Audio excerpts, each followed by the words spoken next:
Marketing gets lumped into one big, sometimes messy, bucket. Social media, Google ads, billboards, email campaigns, it all just gets labeled marketing these days. But here's the truth.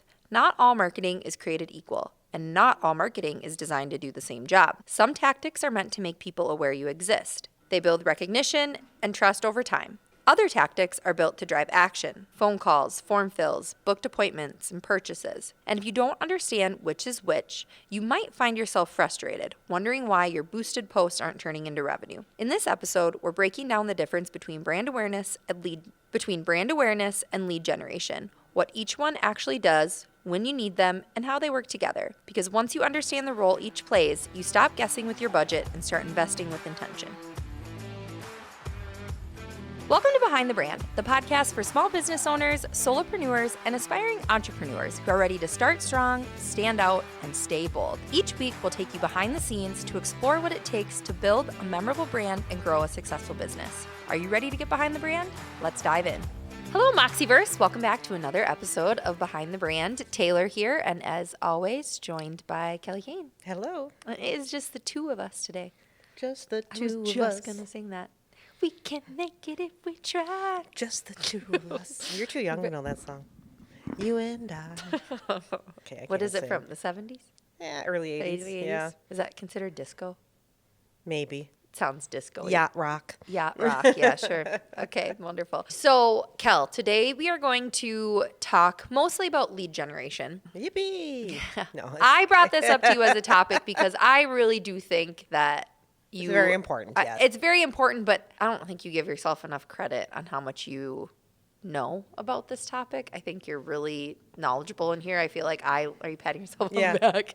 I feel like every time we are sitting with a client and it gets brought up, I'm like just very intently listening to you because I've had to learn it. I think you put in the effort to learn it, and it's awesome. So I really wanted to have this conversation with you. But before I think we can dive into lead generation, I do think we need to paint the picture a little bit of like what lead generation is versus brand awareness. Is that me? Sure. Okay. So, yes, we get to do some beautiful creative projects, right? We do branding, we do websites, which is also marketing and thing. But a big part of what we do that is really harder to show on our website or to showcase on our socials is lead generation marketing plans for our clients. Yeah. And so we do quite a bit of it. And that is really just how do they get leads? How do they get business? I mean, that is what marketing is supposed to be, right? And so when we talk about lead gen, we're really talking mostly about digital marketing. And, so you can put your brand up, you put your website up, but that doesn't mean people are going to find you and then contact you and you're going to automatically get business. Yeah, right. That's step one. Right. The purpose of lead generation is to get people to contact you. So there's many different ways that we can do that. First thing is make sure you have a nice user experience on your website and they can find your form. You have a journey on your website and they can find the form in several different places to contact you. You're not asking for their life history. You're just saying, here's a quick form, contact us. And so we do that for ourselves, obviously. Yep. And I think we ask 4 questions and then we give them a call. Yeah. I don't want to say that's a free lead gen, but that goes on your website. Yep. But there's also digital tactics that we can use to drive people to your website to fill out do that the thing form. you want them to do. Exactly. Yeah. But brand awareness and lead gen do go hand in hand, right? Yeah, I think what you're getting at is you can't just do a lead gen campaign if you don't have brand awareness. Meaning, if you don't have a logo and you don't have a website, we can't do lead gen. Or if you don't have a very good website. Yeah, I mean, we are kind of running into this right now, right? We have a client and we're doing our damnedest and the numbers are showing that people are going there, but the conversion isn't happening, right? And now we're kind of dissecting some things of why is that not happening, and the conversion isn't happening because for a few reasons. Thinking. Yeah, right. We're exploring it, right? Like where they were going was kind of confusing. What we're asking them to fill out was like, giving away their firstborn child, right? So you have to be smart about lead gen and what when you get them there, what you're asking them to do. So lead gen is a variety of marketing tactics, right? But before you start paying for marketing tactics, you really have to have your own things in line. So we talk about that as owned media. Before you do anything, you need to have your brand, you need to have your website, you need to be posting on your socials, you need to do email marketing. Those are things that you control. That's your own stuff. You need to do that first, get that in place. That's the minimum people should be doing. Yes, yeah. And we're finding they skip over that. And they want leads. Leads. They just want leads. They want to go straight to the... Or they think, I have a website. What's wrong with it? Well, We'll tell you what's wrong. Yeah, sometimes there's issues. And sometimes there are ways around it, right? There's been plenty of times where we know someone doesn't have a great website, but they need leads now. And so we can help them put up a landing page that then we can push leads to. And in behind the scenes, then we're working on building a new website. So, there's ways we can and work actually around best that, practices really do prefer for a landing page. Yeah. And so we do that a lot. Which is nicer for us too, right? Because it's easier to track. Exactly. Just so a landing page is just like a funnel page. The main goal is to get them to call or fill out a form, hopefully, so we can track it and then not be distracted by the other buttons on their website. Right. The issue is that people want to research and things. We usually do have a link back to the website, but we don't make it too obvious because we want to just get them to get the contact. So that's the goal, right? Yeah, so that's the difference. Yeah. So we obviously do a ton of brand awareness things. Like you said, we can make things look pretty. And I do feel like a little bit like that's Not what... just pretty, communicate. Communicate, yes, pretty and communicate. But I do feel a little bit like that's what we are known for. I mean, there have been people that have said, well, they don't do digital. They don't, which is just we're full a service lie, marketing. right? We do that. And you are, That's all I marketing do. strategy is, I mean, really a big bulk of the clients that you have is digital. So that's when we talk about results, because it's a mix of what we do. And it's just harder to explain to people. An image of a beautiful logo is sexier to put on our website. And so it's really hard to explain all that other stuff. Right. It's complicated. Yeah. But we do a lot of it. So Before we dive a little bit deeper into what lead generation looks like today, I'm kind of curious just to know what lead generation looked like in the past. When we talk about lead gen, a lot of that is through digital, right. All of it, So what it was before? salespeople calling. It was salespeople going to trade shows. It was sending a direct mailer and hoping somebody responds. Some of it was passive, mass communications. Put an ad in the newspaper, put an ad on the billboard, put an ad on cable TV, put an ad on radio, and hope they call you. So it was less targeted, right? We would target by geography and stuff like that. But it was, it was not as trackable. But it was like good old-fashioned sales tactics. That was your lead gen. Okay. Interesting. And now we have a lot of different options, and they are trackable, and clients can actually see, if I spend X amount, this is my return, which I do think that most business owners will probably agree that they like to know that. Yes, and it can be helpful. I mean, email marketing, we can track that. Yeah. That can be lead gen. Your website, your social media is really more brand awareness. Right. You're not going to get leads from that. Your website should be working for you to get leads if people can find it. Yeah. So that's the other thing. So when we talk about lead generation, there's a few things we look at. Like we said, a good user experience on the website. Search engine optimization, which everybody just wants as part of their website. Yeah. But with AI and Google constantly changing things, that's a service that we have to offer, something that we pay for ourselves. And that is very important. And people it used to be very DIY, and it's just not like that anymore. And I think that's the big reckoning with AI. I just had a conversation this week about that. People think, well, my website did track, was ranking, and now it's not. It's because of AI. Right. All the rules are changing. All the rules are changing. People are going to need new websites written and structured differently. They're going to need to do blogs.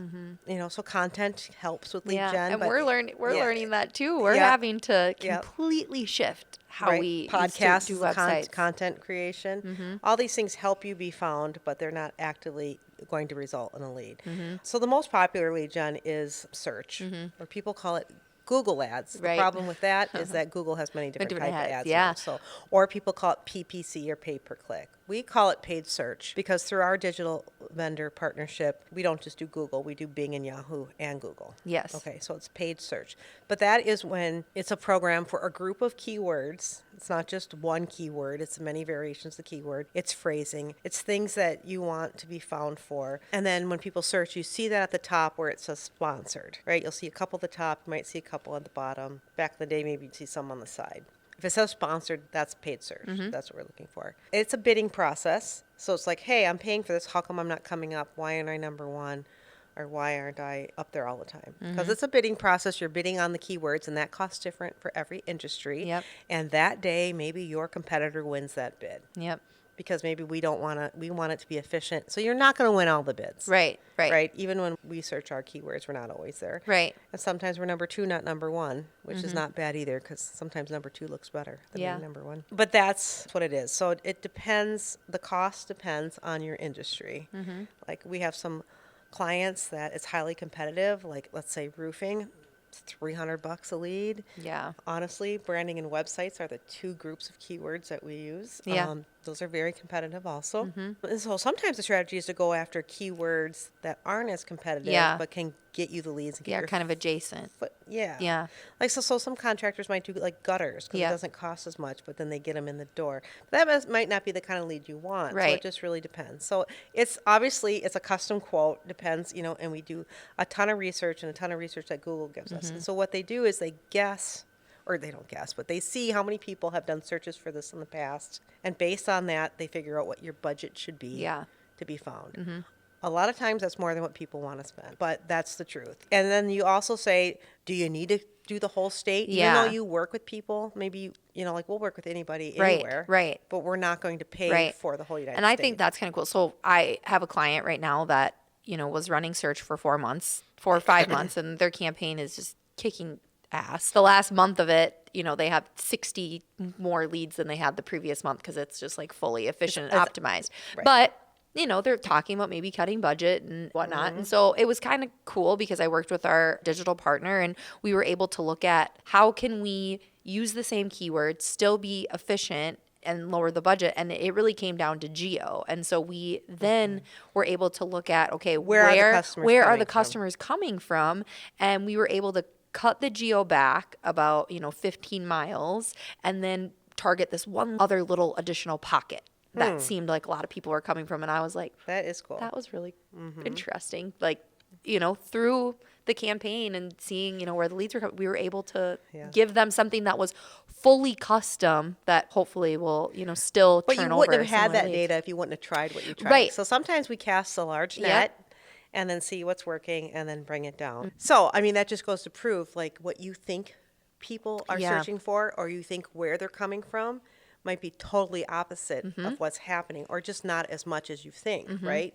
And so that this is rooted in data. So one thing I always tell this story because I learned this the hard way. In our previous agency, we were becoming more of a creative agency and digital was, coming in the forefront. And we didn't see ourselves as an advertising agency. Yeah. We're a creative agency. Yeah. We're a marketing agency. We're this, we're that. And our website wasn't doing very well. And I'm talking more organic now. Yeah. It was before we did search, but still. Well, people were still searching advertising agency. Right. And the word advertising agency did not appear on our website. Yeah. Because we're not that. Right. We're so much more. Right. It doesn't matter, Kelly. doesn't Get that matter. on there. Yeah, you right, know? right. Same thing where, we can work with anybody in the whole United States, but you have to kind of focus on a geo. Yeah. So Minnesota, 60-mile radius, 80-mile radius. If most of our clients are coming from a 30-mile radius, then that's where you need to put your money. Yeah. And that's how budgets can get, like you just talked Right. about. So, but like I said, a lot of times you don't know that until you cast the net. Yeah. And you have to try it. And so it's a little bit of a leap of faith with clients. But we don't just say, and I think it's a 4-month contract. Mm-hmm. And we don't say, well, just, you got to do this all year and we're not going to make any changes. Right, We're right. looking at it, first month it's still optimizing, but we make changes every month Mm-hmm. to hone it in. And I think what's happening with the client you're talking about, I think they're at the end of their 4 months and now it's really happening. Right. And it's really happening because we have honed it in. So there were some, But we needed that data, right? Yeah. And this particular client really wanted to be hands-on. So we get some clients with this stuff that they're just like, They don't cool, understand it. It's cool. voodoo. Like, yeah. all right, this is what you're telling me I got to spend. Like, great. Other clients are like, I want to know this. I want to know that. I want every single keyword. These are the keywords that I want in there. And it was interesting because there were some keywords that client wanted that were costing too much. They were too broad, or they were just like keywords that people weren't searching for. And Exactly. so then I had to go back and tell them like, okay, month 2, this is our Yes. recommendation. So we drop keywords that they aren't searching for. Yeah. Exactly. So people aren't as detailed as we think. Right. They're using the broad terms. Yeah. And we're like, oh, but we do so much more than Right. that, just like us. Right. Doesn't matter. Yeah, right. Ad agency St. Cloud. Yeah. I just gave all our competitors the inside scoop. No, I'm just saying it depends what your goals are and what you want to be known for. Yeah. So they're thinking the more the better, but that's not necessarily the case. Right. So again, there's a little trust there because it is all rooted in Google research and they have it. They look at what your competitors are doing, so that group of keywords is massive, but then it hones in. So usually, the best thing I think the best thing is we educate our digital partner that helps us with this, but they have the proprietary software to make this happen. So that's another thing I want to touch on. Yeah. It's not DIY anymore. No. So people, sometimes they do their own Google ads. And I think maybe locally, if you want to do that and it works for you, great. Personally, for us, we contract with a national vendor that has proprietary software, partnerships with Meta and Google and Bing and Yahoo, that, and they use some AI and all of that to really deliver the ads efficiently and can make real results. And that comes with a dashboard where the clients can log in and see their leads and see what's working and see which campaign the leads are coming from. Yeah. And so if you're doing it yourself, if you're happy with that, that's great. But it's really become more complicated, more competition. And one thing I had a conversation this morning about with AI, it's changing the game too. Yeah. The way AI is scrubbing websites and seeing, I'm talking more organic again, but Yeah. still things change. And so it's great to have a partner that can change with it, because you could have done something 6 months ago with your search ads on your own and now it's not working. Yeah. And that sometimes it's not anything you're doing Right, wrong. It's your right. competitors are outbidding you. Right. And so I think that's really frustrating for business owners. Things that they have done in the past aren't working. And they don't love when we say, well, that's because, like Meta and Google are changing things all the time. Right. And But but it's the truth. And we have to adjust. You have to learn how to adapt. One other thing that I really like about our partnership with our digital team is that if something goes wrong, or if, for example, like we do some listings, and I had some listing issues for a client, and they're able to reach out to, one of them was with like Apple. I would have had no idea who to contact at Apple, and they have a direct line of communication with teams, and because they're big enough to have that yeah, relationship. and I just think that is So that's- also so nice and important for clients, because I mean, who wants to spend 2 Yeah. hours on support with Meta and get literally nowhere? Yeah. Have you ever called Facebook? Yeah. Yeah. So let's tell people what listings are. Okay, so we do directory listings, which are like, I think the easiest one to point out is like your Google My Business. That's Right. part of directory listings. But there's 50 50 to 75. yeah, other listings. So, your Yelp, your Waze, which is like a map thing. And now there's Alexa. Alexa, all your voice control, Yep. Siri, Alexa. All the maps. Yeah, Apple So CarPlay. when you put in a business and that address comes up on the side Mm-hmm. with a map or whatever, a little profile, that's the Google My Business. Yep. Most people don't even know how to get there and how to do that. Right. And that's an issue. And it's so important. Yeah, it's like, so important. I think it's like step one of starting a Right. business. Well, I just talked to a client who started the business in their home. The picture on Google My Business is their home, and their address at their home doesn't even look like a business, and on their website it's a totally different address. So the reason why we do directory listings, now we're kind of veering off, but Yeah. just little free education, is it needs to match your website perfectly. So Google scans all the listings, scans your website, and says, this is a great business. This is a real business. But that is through your Google account. And if you don't have a Google account, you can go in and claim your business and do that. It doesn't just appear and Google just knows. Right. There might be a generic one out there because people have searched for you, but you need to claim that and do that. Well, this takes it one step further with our directory service, that it does the other ones and then it monitors it. Oh, you change your hours, you tell us, and we change it across everything. Right. You change it on your website, we change it on the directories. Oh, you have a new picture of your interior, great. We put pictures up there. It's like a mini website. Yeah. And it's the easiest thing to do for your SEO. yeah. Yeah. And It's another place where very you're gonna cost show up. effective. Yeah. Yeah, it's Yeah. really work. So let's talk about that digital partnership maybe a little Okay. bit. So I know some people think, oh, are you just the middleman type of a Yeah. thing? Well, I had a client say that to me the other day. Right. And I want to say that. So it's like any other, let's say, contractor. Yeah. We buy the product wholesale and we sell it retail. But don't worry, there's not a 50 or 60% markup. Yeah. But what we're getting paid for is to manage it. So Yeah. I mean, we're taking advantage of their, like I said, their proprietary software and some of their staff, but we're in the driver's seat and we get to know the Right. client. It's not like you're just calling someplace in Texas Yeah. type of a thing. Yeah. Yeah, we're still hands-on. And we we're have someone that managing. we meet with weekly that's local. You meet with her weekly. I meet with her bi-weekly for my clients. Brainstorming, we're figuring Yeah. out. Yeah. There's a lot that we do behind the scenes that, clients don't see. We're, helping. I translate reports Right. for my clients because, stuff gets sent to me and It is there's overwhelming. no way that A, they probably don't need all this information. B, like they're not going to understand this. So I'm translating the reports for them, meeting They're every starting they tell you they're going to start a new service or product, Right. and we bring that to them. Yeah. And so I think as things become more technologically advanced, has made it even more important for us to be that human element. Yeah. And talking. We meet with almost every client says, I want to work with someone local Yeah. or someone I can talk to. They're over this national stuff where you call in and you're just a number and nobody's talking Yeah. to you. Yeah. I mean, I just had a client, like we were referring to earlier, like their campaigns on paper look like they're doing great. We're getting people to their website, but something is happening where they're not converting. Yeah. And so we are just brainstorming and figuring it out. We started a landing page, see if that would help. We switched from this digital tactic to this one to see if we can capture more Right. leads. I mean, it's important to us that it works. Right. And so we're, where other people say, you're fine, your numbers are good. Right. You have an efficient campaign. Doesn't mean Right. that it's, really working. So we're diving in, and marketing's a big system, right? It's not just one thing. Mm-hmm. And so it all needs to work together. That's the beauty of working with you and I, Yeah. because we do all those different things. We make sure everything's working together. And if there's a piece of the puzzle missing, then we need to address that. Yeah. Yeah. Absolutely. For example, Yeah. if you do this awesome search campaign and they're landing on your website and they don't know where to go. Right. We talked about that before, Yeah. but so many times when we're doing search campaigns, a new website will help that. Yeah. Yeah. Absolutely. Or a landing page. Yeah. I mean, I think we've all been on websites where we're like, okay, what am I supposed to do here? And the impression, if it looks outdated, Forget people will assume design theory and psychology and all of that. Even Mm-hmm. if someone's like, well, I'm not a designer, I don't notice that. Subconsciously, you notice Yeah. that. Just like back in the day when you saw a bold listing in the yellow pages, you're like, oh, I like that company. Or Yeah. you saw an ad. It's just, you just gravitate. So if something has nice design and obviously great user friendliness, Mm-hmm. then Well, like we always say, the integrity of your service should match the integrity of your marketing or vice versa, whatever. integrity of your marketing should match the integrity of your business. Thank you. We always say it, and I clearly can't say it. But, that is true, right? I think I say it, yeah. Well, I say it a lot, too.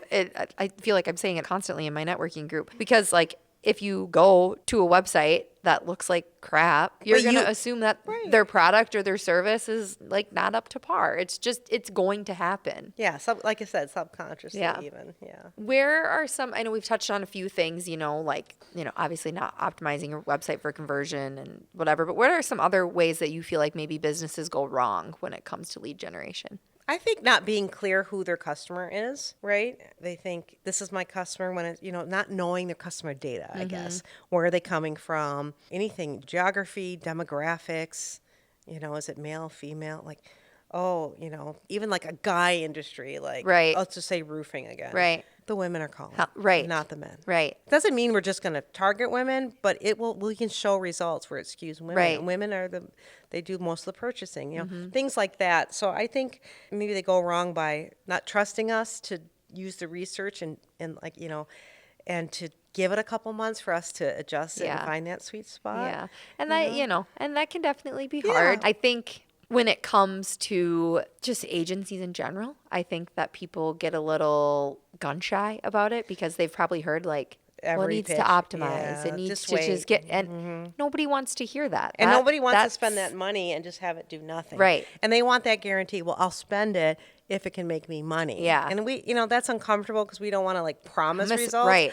But obviously we are going for results. Right. But please don't mortgage your house to do a search campaign. Yeah. If results are not happening, we will work hard to figure out We'll why. make it happen. Yeah. I mean, we've had some things where there was a mix up. Well, then we'll give them a free month. Right. We'll make it right. Right. Type of thing. Yeah. But I think where they go wrong too is just, knowing the customer and how to reach them. And then also just thinking they don't need it, Yeah. where it's like, My product sells itself. It's word of mouth. yeah. Yeah. Well, my dad built this business by shaking hands. Problem is this generation, It's and changed, we're yeah. thinking manufacturers, let's say, well, I wholesale to a dealer, so I don't need to do it. And you're still in charge of your brand. Yeah. Even if you don't sell on your website, you're selling on your website. Right, That right. type of a thing. I had another Because you want idea. people to go into the dealer and And ask ask for for it. you. Yeah. Right, Because that's- you can't, that's something that you can have control over. You cannot control what a dealer says. I think overall, customers underestimate the importance of their website. They set it and they forget it. Yeah. And, I never look at our website. Well, your customers Your are, customers or they're do, not. yeah. That type of thing. It is important. Online presence is so important right Yeah. now. Think okay, when I asked you at the beginning of this, like, what did lead gen used to look like? And you're like, oh, salespeople calling. You have to think of your website as an additional salesperson. And an additional location. Right, right. And yeah, like it can be doing work for you if you set it up to do work for you. Right. So a lot of times I would ask, how many contacts a month are you getting from your website? And they'd say none. I'm like, well, let's change that. Right. It doesn't have to be that way. Right. Website's important. Yeah. Yeah. Well, we've, talked about that. How on many times multiple did I say websites. that this time? Yeah. It's just, another thing that's really hard for business owners, and I've lived through this transition, is you don't always see your own digital ads. Yeah. And so it's a trust thing. Ah, That you that's have one to thing that trust. I wanted to talk about. Yeah, Googling because yourself. back in the day, you'd be like, there's my billboard, there's my ad in the paper, oh, I got this mailer, And here's hey, my salesman doing it. That feels awesome because nothing lights me up more than driving down Division and seeing our huge billboard. But I remember in the 90s putting a B2B customer in the newspaper. And I get business owners read the newspaper, but it maybe wasn't my first choice. Right. And I remember my boss saying, but that business owner wants to see themselves Yeah. in the newspaper. I'm like, what a waste. But anyway, now we have more options, Yeah. right? And we can target and we can track and that type of thing. And so sometimes there's just I don't understand it, so I don't need it. Know enough to understand how it works. And Yeah. I think we do a good job explaining that. Yeah. And explaining how, in that we are measuring it, making sure it works Yeah. for you. Can we talk a little bit about that? About like the Googling yourself or trying to Google your own, trying to get your own ad Yeah. to show up? Okay, and yeah. What that. So I have an old-fashioned reference for you, analogy. I like okay. these things. So I remember sitting, I was your age, sitting in a room full of middle-aged men, because every client was a middle-aged man Yeah. named Tim or Dave. And saying, I listen to CBS Sports or WCCO radio. Yep. And so I think our radio ad should be on there. And I'm like, in the Twin Cities, and it was a furniture store. Yeah. And an old man station or whatever. And they're saying, because there's so many radio stations, we can't pick one that would work. It was like 6 men, and they're like kind of yelling at, not all of them, but one in particular was kind of yelling at me. Yeah. And I just sat there and I said, well, I know from the demographics. And I'm like, you're not your customer. I'm your customer. Right. I'm a young married person with kids, and I have, my career's this many years old, and now I'm going to buy furniture. Yeah. Especially because I'm walking in here every week. Right. So I remember saying, you're not your customer. So if you're looking for your ad and you're not in the target market, you're not going to see it. And please don't click on your own ad, because now you just paid For that. Yeah. And then it kind of messes it up. So the other thing is, and because if you do that, then it will just know, and you didn't do, so let's say you do click on an ad and you don't go anywhere.